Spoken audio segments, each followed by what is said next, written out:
Bia, agora vamos falar sobre o planejamento patrimonial, Uhum. né? Que eu vejo que o planejamento patrimonial, como o próprio Leandro disse, é uma cultura muito grande também do brasileiro, adquirir patrimônio, adquirir bens, né? E assim, qual que é a importância dos regimes de casamento e os seus reflexos patrimoniais hoje, né? Eu acho que é engraçado a gente mencionar sobre essa parte de patrimonial, porque a gente não sabe o quanto as nossas relações podem ter efeito em cima do nosso patrimônio. E a gente conversa bastante sobre o casamento e a gente esquece que às vezes tem uns passos antes.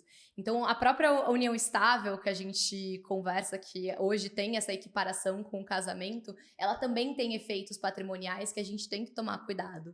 Então, desde até de uma ideia de um contrato de namoro, assim, a gente precisa ter todo esse planejamento estabelecido. Então, as relações, às vezes a gente atende pessoas que, não, meu filho só tá com um relacionamento, ele só tem um namorinho, mas é um namorinho que já dura 5 anos, é um namorinho que já tem ali uma publicidade em relação a isso. Você tem aqui uma questão de ser uma relação contínua, então não é uma coisa esporádica que está acontecendo. Você vai ver, tem uma formalização de uma união estável, tem ali configuração de uma união E aí estável. tem a presunção do regime de casamento. Perfeito. Então você não configurou ali, você não fez um contrato de união estável, mas parabéns, você tem uma parcial de bens nesse patrimônio. Você levou de graça. Você levou de graça. O governo te deu isso de graça. Exato. A legislação. Então, são muitos cuidados que a gente tem que ter em relação a isso e prever desde esse começo como as coisas precisam acontecer. Então, você mencionou os regimes de bens, todas as relações que a gente tem, a gente precisa entender que precisa caber dentro desses regimes de bens, a união estável e o casamento. Então, você tem a comunhão parcial de bens, né?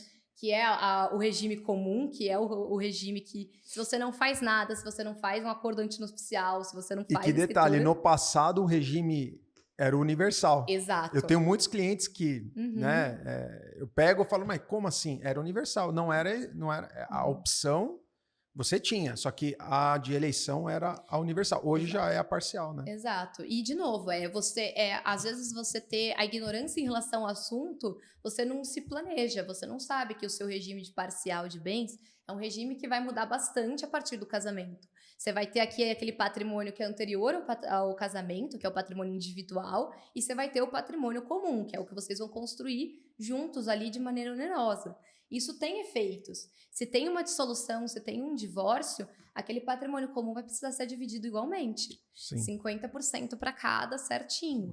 É um pouco complicado você imaginar, você pensar talvez em pessoas que casaram jovens, que ainda não tinham nenhum bens. Tem muitos clientes que falam, eu tinha uma bicicleta e uma prancha de surf antes do casamento. E aí depois do casamento, você começa a construir o patrimônio. Eu tinha um golzinho verde bonito. Melhor que uma bicicleta e uma Ele prancha fazia de surf. mais barulho que andava, mas... Então, o golzinho ali entraria no patrimônio individual. E tudo que foi construído depois, todo o patrimônio que foi construído depois, divide-se. E isso tem um efeito tanto para o divórcio quanto para a sucessão. Para o divórcio é 50%, para a sucessão, o seu cônjuge, ele vira ali seu meeiro. Ele tem uma posição de destaque, ele tem uma posição diferenciada de um herdeiro. Porque ele tem ameação, ele tem os 50% de direito dele, sem necessidade, por exemplo, de um ITCMD, de um imposto de herança. De você fazer